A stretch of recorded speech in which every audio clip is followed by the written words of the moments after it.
Hi guys. तो एक बार फिर से स्वागत है आपका हमारे चैनल KBH फार्मा में।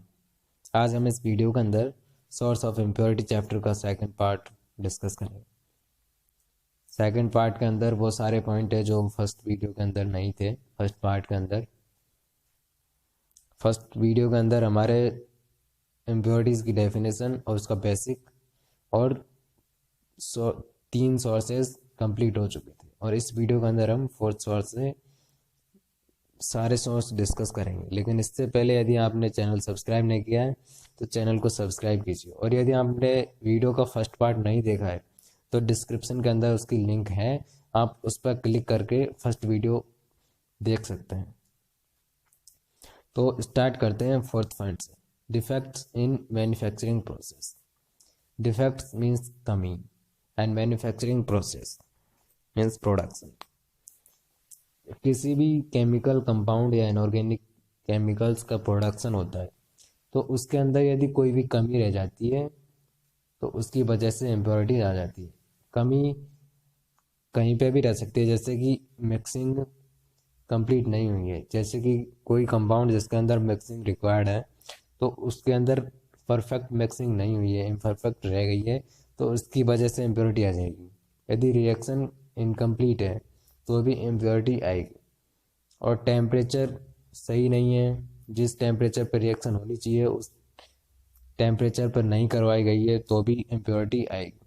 और पीएच और प्रेशर और रिएक्शन की कंडीशंस, इन सारी चीज़ों पे इम्प्योरिटीज़ डिपेंड करती है। यदि ये प्रॉपर नहीं है तो इम्प्योरिटी आएगी, और इनकी वजह से इम्प्योरिटीज़ की वजह से फाइनल प्रोडक्ट कंटेमिनेटेड हो जाएगा। इसका एक एग्जांपल लेते हैं, manufacture of zinc oxide. One of the method of to manufacture zinc oxide involve in heating metallic zinc to bring redness in current of air. The vapor of the metal want to form zinc oxide, which is collected as fine white powder. Zinc oxide को बनाने के लिए zinc metal को गर्म करते हैं, और इतना गर्म करते हैं कि एकदम लाल कर देते बिल्कुल। तो इसको सिंपल एयर की प्रेजेंट में गर्म करते हैं जब जिंक ऑक्साइड बनता है। If however zinc metal is not completely converted into zinc oxide due to lesser heat or air, a small amount of zinc metal may still remain as such as impurity in the final product. Therefore, Indian Pharmacopoeia prescribes a limit for zinc metal in zinc oxide. यदि zinc oxide के अंदर completely converted नहीं हुआ है तो उसके अंदर zinc oxide के अंदर जिंक मेटल की इम्प्योरिटी प्रेजेंट रहेगी। और इम्प्योरिटीज़ के लिए इंडियन फार्माकोपिया ने एक टेस्ट प्रेस्क्राइब किया है। उस टेस्ट को करके उसकी लिमिट, इम्प्योरिटीज़ की लिमिट को टेस्ट करके ये बता सकते हैं कि मतलब उसकी जो इम्प्योरिटीज़ हैं वो नेग्लिजिबल है, हम उनको नेगलेक्ट कर सकते हैं या नहीं। जो लिमिट है उसके अंदर आनी चाहिए, उससे ज़्यादा नहीं होनी चाहिए। फिफ्थ पॉइंट है सॉल्वेंट्स। सॉल्वेंट किसी भी प्रोडक्शन में, इंडस्ट्री में या कहीं पे भी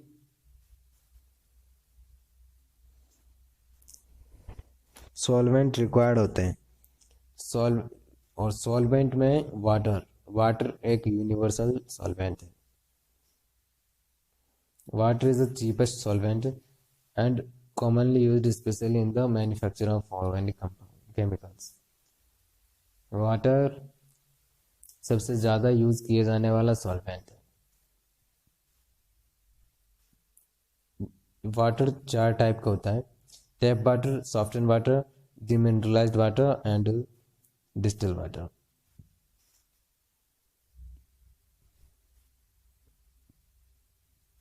तो फर्स्ट टाइप ऑफ वाटर देखते हैं, टैप वाटर। टैप वाटर लगभग इम्प्योर होता है। इसके अंदर calcium, magnesium, sodium, chlorine, sulphate and carbonate, ये सारी इम्प्योरिटीज प्रेजेंट होती है। और इन इम्प्योरिटीज की वजह से फाइनल प्रोडक्ट भी कंटेमिनेटेड हो जाता है और उसके अंदर इम्प्योरिटीज प्रेजेंट रहती है, चाहे इसको कितना ही वॉश कर ले, लेकिन इसके अंदर इम्प्योरिटी प्रेजेंट होगी फाइनल प्रोडक्ट में। अब है soft and water. Tap water के अलावा जितने भी वाटर है 3 टाइप के, वो सारे वाटर टैप वाटर से बनाए जाते हैं किसी ना किसी प्रोसेस के द्वारा। तो soft and water, soft and water is prepared by tap water, passing tap water through the sodium form of zeolite, which remove the divalent cation from the tap water in exchange for sodium, where the final product may still contain more sodium salt as impurities। इसके अंदर क्या होता है कि tap water को जब sodium form of zeolite से पास करवाया जाता है तो इसके अंदर से डाइवेलेंट कैटायन, जो कि कैल्शियम, मैग्नीशियम ये होते हैं, तो ये तो निकाल दिया जाता है। डाइवेलेंट कैटायन जितने भी होते हैं उनको निकाल दिया जाता है, लेकिन इसके अंदर जो मोनोवेलेंट कैटायन है, बाकी जो कैटायन है वो प्रेजेंट रह जाते हैं। और इसके अंदर क्योंकि इसके अंदर जो sodium form of zeolite, sodium वाला इक्विपमेंट है जो कि यूज़ होता है इसको सॉफ्ट एंड वाटर बनाने के लिए, तो इसके अंदर जो सोडियम की अमाउंट है वो टैप वाटर के कंपैरिजन में ज़्यादा प्रेजेंट होती है। Third type of water, demineralised water. The water is prepared by passing tap water through column containing ion exchanging resin and is free from calcium, magnesium, sodium, chlorine, sulfate and carbonate, etc. It is a better solvent than tap water or softened water but may contain organic impurity। इसके अंदर जितनी भी impurities हैं, जो monovalent, divalent, वो impurities जो soft and water में present होती है वो तो बिल्कुल निकाल देती है। और इसके अंदर जो टैप वाटर में प्रेजेंट होती है sodium, chlorine, sulphate and carbonate, इनको भी निकाल दिया जाता है। मतलब लगभग जितनी भी इनऑर्गेनिक इम्प्योरिटीज़ होती हैं वो सारी डिमिनरलाइज्ड वाटर में निकाल दी जाती है बाहर, लेकिन इसके अंदर फिर भी ऑर्गेनिक इम्प्योरिटीज़ प्रेजेंट होती है। और ये है डिस्टिल वाटर। डिस्टिल वाटर के अंदर ना ऑर्गेनिक इम्प्योरिटी होती है ना इनऑर्गेनिक इम्प्योरिटी होती है, और एल्ब्यूमिनॉइड अमोनिया ये भी प्रेजेंट नहीं होती है। इसीलिए इसको इस सॉल्वेंट को प्रिफेयर करते हैं हर जगह। कोई भी इम्प्योरिटी फ्री कंपाउंड बनाने के लिए इस सॉल्वेंट का यूज़ करते हैं। जब इसके अंदर बिल्कुल इम्प्योरिटी नहीं है तो ये तो बेसिक सी बात है कि ये महंगा तो होगा ही, तो ये कॉस्टली होता है क्योंकि इसकी प्रोडक्शन भी कॉस्टली होती है। लेकिन इसके अंदर कोई इम्प्योरिटी नहीं होती है। एक बार देखते हैं, टैप वाटर के अंदर लगभग सारी इम्प्योरिटी होती है और सॉफ्ट एंड वाटर के अंदर डाइवेलेंट इम्प्योरिटीज प्रेजेंट नहीं होती है।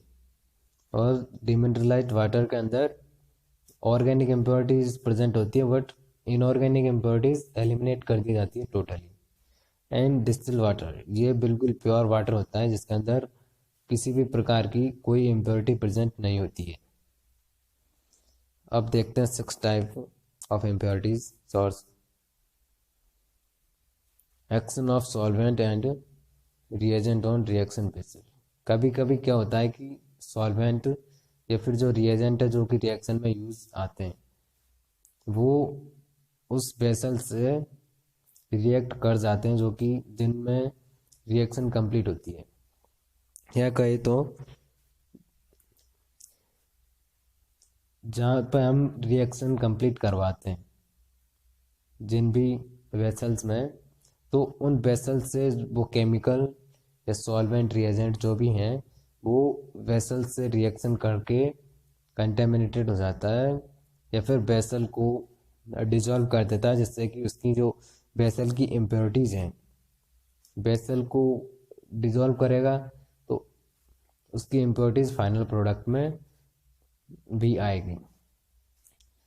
देखते हैं, some solvent and some reagent may react with the metal of the reaction vessel during the manufacturing processes and may dissolve this metal which appear as impurity in the final product। इसके अंदर वो ये कि जो metal है vessel का उसको ये डिजोल्व कर देंगे और इसकी इम्प्योरिटी फाइनल प्रोडक्ट के अंदर आ जाएगी।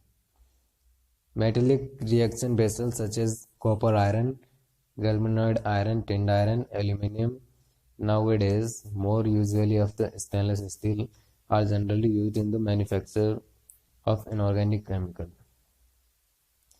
Iron contains arsenic and therefore the inorganic compound which are manufactured in the iron vessel are likely to contain in the arsenic and iron impurity। जो वेसल्स होते हैं वो टिन्ड आयरन के हो सकते हैं, आयरन, कॉपर, गैल्वेनॉइड आयरन, एल्यूमिनियम इनके होते हैं ज़्यादातर। लेकिन आजकल जो वेसल्स यूज़ किए जाते हैं प्रोडक्शन के अंदर वो होते हैं स्टेनलेस स्टील के। और इनऑर्गेनिक केमिकल को बनाने के लिए यदि हम आयरन वेसल्स यूज़ कर रहे हैं तो आयरन के अंदर आर्सेनिक की इम्प्योरिटी प्रेजेंट होती है। तो यदि ऑर्गेनिक कंपाउंड जिसके अंदर आयरन का यूज हुआ है, आयरन वेसल्स का यूज हुआ है, तो उसके अंदर प्रेजेंट होगी आर्सेनिक इम्प्योरिटी। तो उसके लिए इंडियन फार्माकोपिया ने टेस्ट प्रेस्क्राइब किया, जिससे टेस्ट करके उसकी इम्प्योरिटी की लिमिट देख सकते हैं कि वो ठीक है या नहीं। यदि ज़्यादा है तो केमिकल के अंदर इम्प्योरिटी ज़्यादा है। इम्प्योरिटी प्रिस्क्राइब लिमिट के बीच में आनी चाहिए, उससे ज़्यादा नहीं आनी चाहिए। सेवंथ सोर्स है इम्प्योरिटीज़ का एटमॉस्फेरिक कंटेमिनेशन। एटमॉस्फेरिक मतलब जो हमारे आसपास का जो टेम्परेचर जो भी है तो उनकी वजह से भी इम्प्योरिटी आ जाती है। Atmosphere at many places especially in the industrial areas may contain dust particle and some gases such as sulfur dioxide, hydrogen sulfide and black smoke। Atmosphere मतलब जो वातावरण है हमारे आसपास का, तो इंडस्ट्रियल एरिया के आसपास का जो वातावरण है उसके आसपास है ना डस्ट पार्टिकल प्रेजेंट हो सकते हैं और कुछ गैसेस भी हो सकती है। डस्ट पार्टिकल जैसे कि aluminium oxide, silica, glass particle, porcelain particle and plastic के टुकड़े, ये सारी चीज़ें प्रेजेंट हो सकती हैं। और गैसेस में भी sulphur dioxide, hydrogen sulphide and black smoke, धुआं भी प्रेजेंट हो सकता है उस एरिया का आसपास। These may enter in the product during the process of its manufacture during purification, including crystallization, with the result that the final product may be contaminated with these impurities। Some substance get contaminated with atmospheric air or carbon dioxide and water vapor during their preparation। Production के दौरान जो ये dust particle या कुछ gases हैं इनकी वजह से फाइनल प्रोडक्ट है वो कंटेमिनेटेड हो जाएगा, क्योंकि ये डस्ट पार्टिकल या गैसेस प्रोडक्शन के दौरान या क्रिस्टलाइजेशन के दौरान, प्यूरिफिकेशन मतलब मैन्युफैक्चरिंग प्रोसेस की किसी भी टाइम पे वो उसको जाके कंटेमिनेटेड कर देंगे। वो साथ में सेटल हो जाएंगे उसके साथ में, प्रोडक्ट के साथ में, इंटरमीडिएट प्रोडक्ट के साथ में, और फाइनल प्रोडक्ट में इनकी इम्प्योरिटी प्रेजेंट हो जाएगी, जिससे प्रोडक्ट है वो कंटेमिनेटेड हो जाएगा। इस तरह एटमॉस्फेयर प्रोडक्ट को कंटेमिनेटेड कर देता है या फिर इम्प्योर कर देता है। इसका example sodium hydroxide readily absorb carbon dioxide, ये इसकी रिएक्शन है। Therefore, sodium hydroxide should not be exposed to atmosphere for a long time. During its manufacture, the Indian Pharmacopoeia prescribed the limit hydroxide should be contain more than 3% of sodium carbonate. Sodium hydroxide है वो CO2 को absorb कर लेता है, तो इसकी वजह से इसके अंदर इम्प्योरिटी आ जाती है सोडियम हाइड्रोक्साइड के अंदर, और वो इस जो है कार्बन डाइऑक्साइड, जब सोडियम हाइड्रोक्साइड कार्बन डाइऑक्साइड को ऑब्जर्व करेगा तो सोडियम कार्बोनेट में कन्वर्ट हो जाएगा।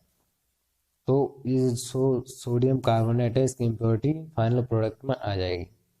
तो इसी वजह से इंडियन फार्माकोपिया ने लिमिट प्रेस्क्राइब की है सोडियम हाइड्रोक्साइड में कि 3% of sodium carbonate, 3% sodium carbonate से ज़्यादा उसके अंदर सोडियम कार्बोनेट की इम्प्योरिटी नहीं होनी चाहिए सोडियम हाइड्रोक्साइड के अंदर। Defective storage of final product, ये एर्थ सोर्स है इम्प्योरिटीज का।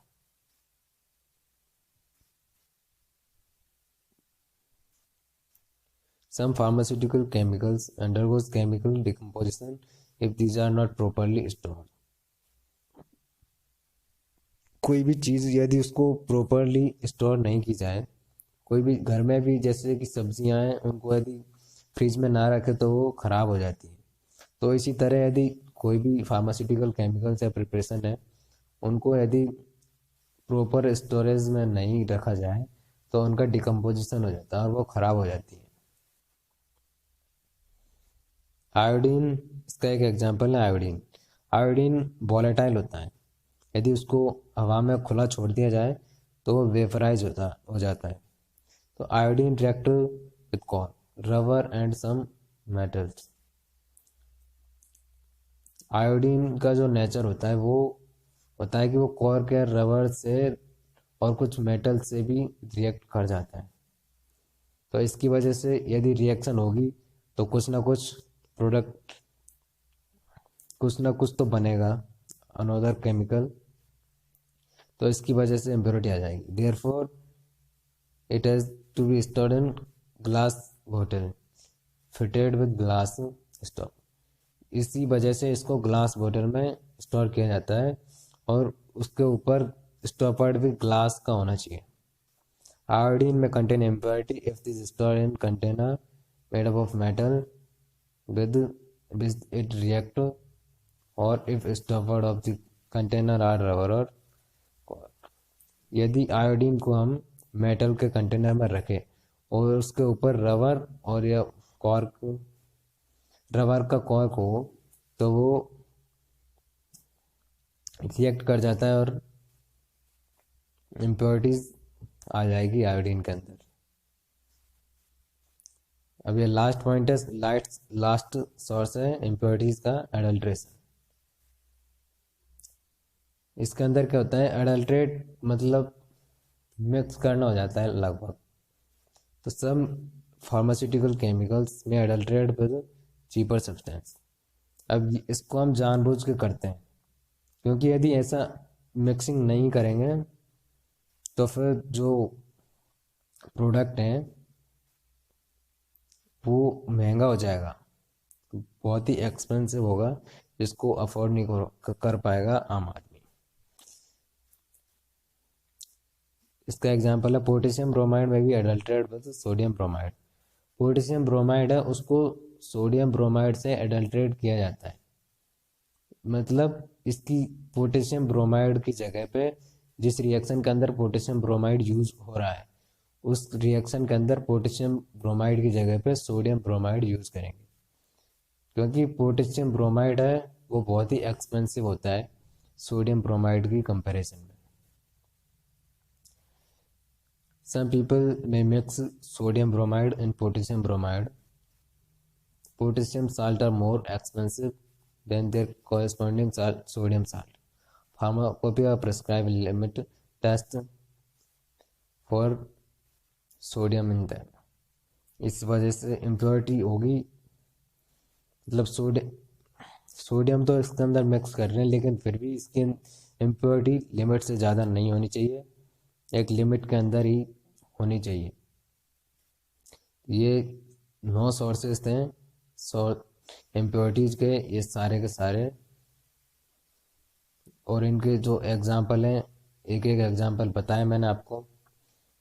ये लास्ट पॉइंट है effects of impurities, effect of impurities, source of impurities का लास्ट पॉइंट है।